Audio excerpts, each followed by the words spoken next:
आज की कहानी सांप की समाधि। चलते चलते सुनो कहानी में आप लोगों का वेलकम।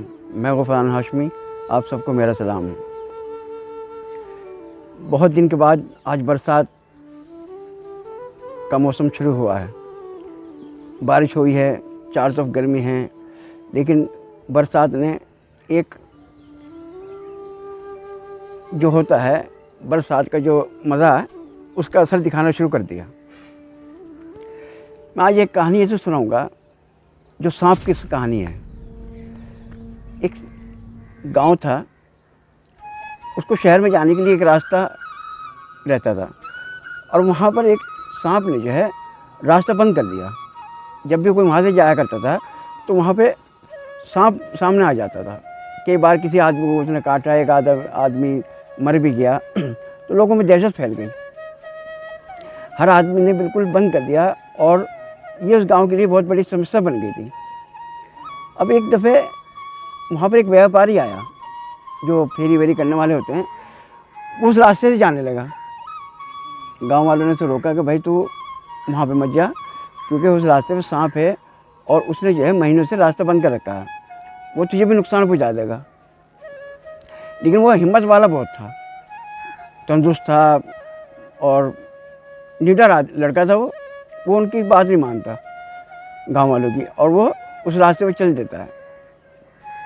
जब वो आधे रास्ते पे जाता है तो एक वहाँ आम का पेड़ था। तभी वहाँ से एक सांप, बहुत खतरनाक काला सांप, उसके सामने आके खड़ा हो जाता है। अब जो ये जिस बात को सोच रहा था कि शायद ये गांव वालों की झूठ है या अफवाह है, अब वो सब की सब बात उसके सामने आ जाती है। उसे लगता है कि ये सब गांव वाले सच कह रहे थे। अब करे क्या? डर तो लग रहा था क्योंकि वो इंसान है, लेकिन हिम्मत थी उसके अंदर, हिम्मत वाला वो लड़का था। अब उसने क्या किया, जो उसके पास सामान था वो सब उन्हें धीरे धीरे से एक साइड में रख दिया और फिर उसने जो है धीरे से खड़े खड़े मारी अपनी कुर्ता जो पहन रखा था उसने उसको उतारा। उतारने के बाद में उसने उसमें हाथ में उसकी एक बोल सी बनाया और वो सांप के ऊपर जो फेंक के मारा उसने। अब वो सांप ने उसको फना मारा तो उसके दांत उसमें उलझ गए। इतनी तेज़ी में बराबर में पड़ा एक मिट्टी का जो टीला होता है वो उसने उठा के उसके जो है सांप के मुंह पे मारा, और कई बार मारने के बाद में वो सांप की हत्या हो जाती है। और जब मर जाता है तो वो खुश हो जाता है कि देखो भाई मैंने एक बहुत बड़ा गांव वालों के लिए परेशानी वो दूर कर दी। अब वो चल देता है। तभी उस रास्ते में एक बूढ़ा आदमी मिलता है जो आहिस्ता आहिस्ता चल रहा था। तो वो उसे बोलता है, अरे भाई बात सुनिए मेरी, भाई तूने मेरे लड़के को क्यों मारा? वो बोलता है कि मैंने तो भाई तेरे लड़कों को किसी को नहीं मारा, मैं तो एक व्यापारी में आदमी हूँ, मैं तो अपने रास्ते से जाता। कि नहीं तूने मेरे लड़कों को मारा। तो बोलता है कि भाई मैंने तेरे लड़कों को नहीं मारा। तो कहने लगा चल मैं तुझे अपने लड़कों को दिखाऊं। अब वो वापस वहाँ तक लाता है जहाँ इसने सांप मारा था। तो जो सांप झाड़ी पर ने मार के डाल दिया था, तो वो बूढ़ा आदमी कहता है कि ये मेरा लड़का है। अब इतना कहने के बाद में वो बूढ़ा आदमी गायब हो जाता है, और गायब होने के बाद में अब क्या होता है, ये इतने ऊपर जाता है और ज़मीन में गिरता है, कभी इधर गिरता है कभी इधर गिरता है, और ये बिल्कुल बेजान से इस तरह से हवा में जैसे कोई बेजान चीज़ होती, इधर से इधर वो लुढ़क रहा है। अब वहाँ गेहूँ काटने वाले जो लाई वाई काटते हैं किसान लोग, वो मौजूद थे वहाँ पे। उन्होंने देखा कि यार ये एक आदमी रोड पे सड़क पे जा रहा है और वो अचानक ऊपर जा रहा है नीचे आ रहा है, तो समझ नहीं पाते। ये तो उन्हें पता था कि यहाँ पे सांप है, जो यहाँ आया कौन है कि इस रास्ते पर सांप मिलता है, लेकिन वो बड़े परेशान। अब उसकी हालत नहीं हुई कि वो चिल्ला रहा और बस उसको दर्द हो रहा, लेकिन ये लोगों को समझ में नहीं आ रहा कि आखिर इसके साथ हो क्यों रहा, अपना भी इतने ऊपर क्यों जा रहा है, क्योंकि वो बूढ़ा आदमी गायब हो जाता है। वो एक जिन्नात था और जो सांप था वो भी एक जिन्नात था, उसने उसकी हत्या कर दी थी। अब इसके बाद में वो जो गांव के लोग हैं वो उसको एक ये खबर जो है वो एक जो मंदिर होता है उसका पुजारी होता है, जिनकी बहुत अच्छी वहाँ पे अपनी तपस्या से वो लोग उसको मानते थे कि भाई ये जो पंडित हैं ये बहुत भले अच्छे आदमी हैं, ज्ञानी हैं ये। वो उनके पास में बताते हैं जाके गांव वाले, कहना जी वहाँ पे एक आदमी के साथ में ऐसा ऐसा हो रहा है और वो जल्दी चलो नहीं तो उस मर जाएगा वो। अब पंडित जी जैसे पुजारी वो वहाँ पे चले जाते हैं, जाके देखते हैं तो वही हो रहा है कि उसे इतना ऊपर ले जा रहे हैं और उसे फेंक रहे हैं और वो तड़प रहा है और उसके मुंह से खून निकल रहा है, उसकी बस बहुत बुरी हालत हो रही है। अब जो वो पुजारी थे उन्होंने अपने हिसाब से जो भी पढ़ सकते थे, जो उनकी पूजा पाठ थी, तभी वो जाने के बाद उन्होंने क्या किया कि उस आदमी के चारों तरफ एक उनके हाथ में लकड़ी थी, उससे गोल दायरा लाइन खींच दी, वो एक दायरा बन गया गोल, और उसके बाद में वो एकदम ढेर जैसी बिल्कुल बेबस नीचे गिर जाता है। अब उसके बाद में वो उसके ऊपर पड़ते हैं, जो पानी वानी वो उन्होंने अपना उसको किया था उसके ऊपर पानी डालते हैं, थोड़ी बहुत देर बाद में वो होश में आ जाता है।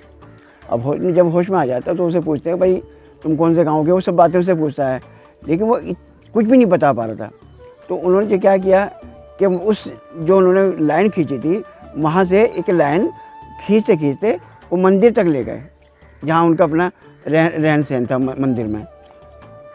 और वहाँ पर दोबारा फिर आते हैं और उस लड़के को कहते हैं कि इस लाइन पे को तू चल चल कर मंदिर तक आ जा, और अगर इससे थोड़ा भटकेगा तो फिर तेरे ऊपर हमला हो जाएगा। अब वहाँ आने के बाद में उसकी वो पढ़ाई से उसका इलाज शुरू कर देते हैं, उसके घर वालों को भी खबर कर दिया जाता है, जब पता चलता है जो फला गाँव का आदमी है और इस तरह से वो फंस गया था यहाँ पे।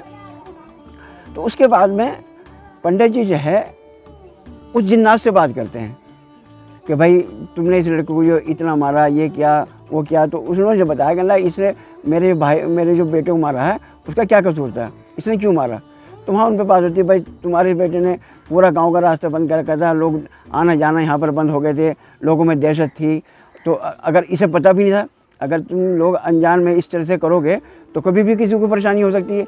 लेकिन जो तो जिन्नात था वो इस बात को मानने के लिए तैयार ही नहीं कि नहीं इसने मेरे बेटे को क्यों मारा, इसने मेरे बेटों को क्यों मारा।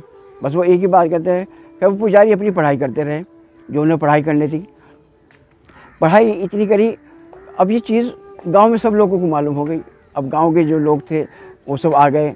पहले तो सोचते थे भाई ये खाली एक सांप है, लेकिन जब उन्हें पता चला कि कोई सांप नहीं बल्कि एक जिन्नात का या वो किसी हवा का असर था, तो उनके अंदर और दहशत पैदा हो गई कि नहीं ये तो भाई ज़्यादा परेशानी की बात थी, हम तो आज तक ये सांप ही समझते रहे। अब उन्होंने क्या किया कि पुजारी ने उस जिन्नात से ये पूछा कि भाई अच्छा तुम चाहते क्या हो, भाई ये तुम्हारे से माफ़ी मांगेगा, जो तुम कहो उसकी सज़ा, वैसे तुमने तो बिल्कुल मार दिया, सब कुछ कर दिया। तो फिर जिन्नात कहता है कि ठीक है मैं इसे एक शर्त में यहाँ से भेज सकता हूँ, ये लड़का जो है मेरे बेटे की उसी जगह पे समाधि बनाए, इससे पहले कि उसको कोई दूसरा जानवर उस झाड़ी पे से उठा के ले जाए और उसे वहाँ जाके उसकी समाधि बनानी पड़ेगी। अब वो जो है पुजारी इस बेटे को, जो गांव का लड़का था, इसे लेके वहाँ पर जाते हैं और वहाँ जाने के बाद में वहाँ से उस झाड़ी पे से उस सांप को निकाल लेते हैं। और वो बहुत ख़तरनाक उसका वजूद था, तो वहाँ पर इतना बड़ा गड्ढा खोद के उसको वहाँ पर दफनाया, और दफनाने के बाद में उसकी वहाँ पर समाधि बन गई। तो लोग जो है आज तक उसकी है सांप की समाधि के नाम से उस जगह को जानते हैं। अगर आपको मेरी कहानी अच्छी लगी हो इसे लाइक करें, शेयर करें। शुक्रिया।